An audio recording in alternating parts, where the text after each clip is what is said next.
আসসালামু আলাইকুম। ২০২৫ সালের পঞ্চম শ্রেণীর ইংলিশ ফর টুডে অর্থাৎ ইংরেজি বিষয়ের আজকে আমরা সর্বশেষ ইউনিট 25 নিয়ে আলোচনা করব। নাম হচ্ছে why does the frog crack অর্থাৎ ব্যাঙ কেন কাক ডাকে। এই যে দেখো এখানে অর্থ সহ আমরা তোমাদেরকে দেখাবো। মূল বইয়ের ৯৮ নং পৃষ্ঠা এই যে অর্থ দেখতে পাচ্ছ। এরপর হচ্ছে লেসন 2-3 মূল বইয়ের ৯৯ নং পৃষ্ঠা। এরপর হচ্ছে লেসন 4 মূল বইয়ের ১০০ নং পৃষ্ঠা অর্থ ডানে। এরপর হচ্ছে লেসন 5-6 1 মূল বইয়ের পৃষ্ঠা নং এই যে ডানে অর্থ আছে। এরপর হচ্ছে ৯২ নং পৃষ্ঠা। চলো আমরা শুরু করি। অর্থ আজকে দেখাবো। এটা একটা গল্প স্টোরি। প্রথমেই আমরা মূল বইয়ের টেক্সট দেখি। দেখো লেসন 1 এই যে এখানে ছবিতে দেখা যাচ্ছে ক্রাক ক্রাক ক্রাক ডাকতেছে ব্যাঙ কেন।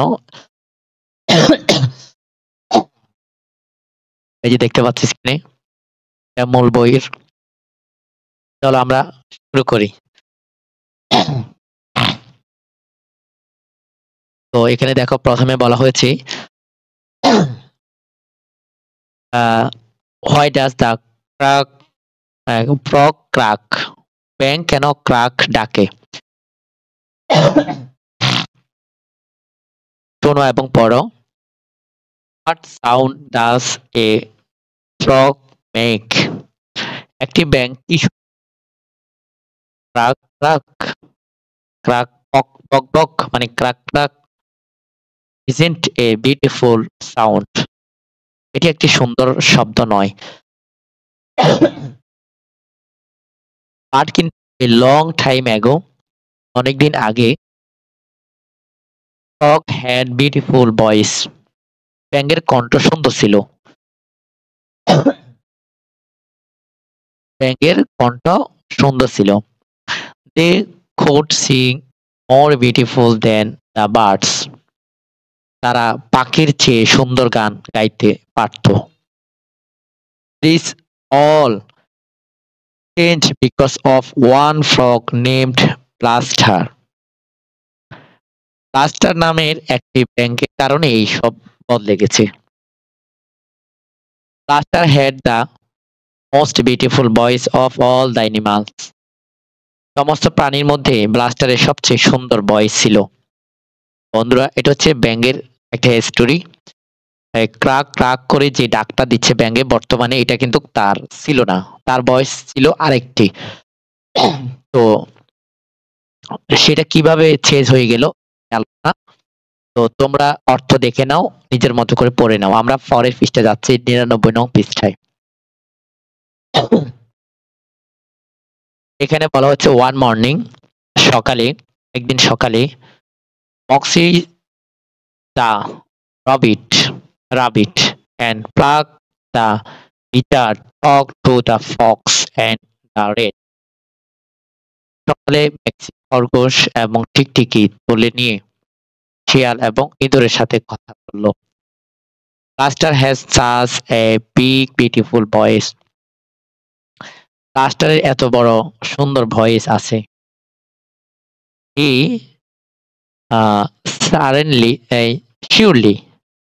surely মানে নিশ্চয়ই surely he can share it with us said Moxie. Moxie বলল মানে যে মক্সি খরগোশ সে বলল আমাদের সাথে শেয়ার করতে পারে মানে আমাদের সাথে শেয়ার করতে পারে সেটা। তো বন্ধুরা এইভাবে করে তোমরা প্যাসেজটার অর্থ এখান থেকে দেখে নাও। আমরা পরবর্তী যাচ্ছি। এই যে এখানে দেখো অর্থ দেওয়া আছে ৯৯ নং পৃষ্ঠা। এরপরে ১০০ নং পৃষ্ঠা লেসন 4। এরপরে দেখো plug and moxie took the glass jar outside. Outside মানে বাহিরে, জার মানে কলসি। আকাশ এই দেখো প্লাগ এবং মক্সি কাছের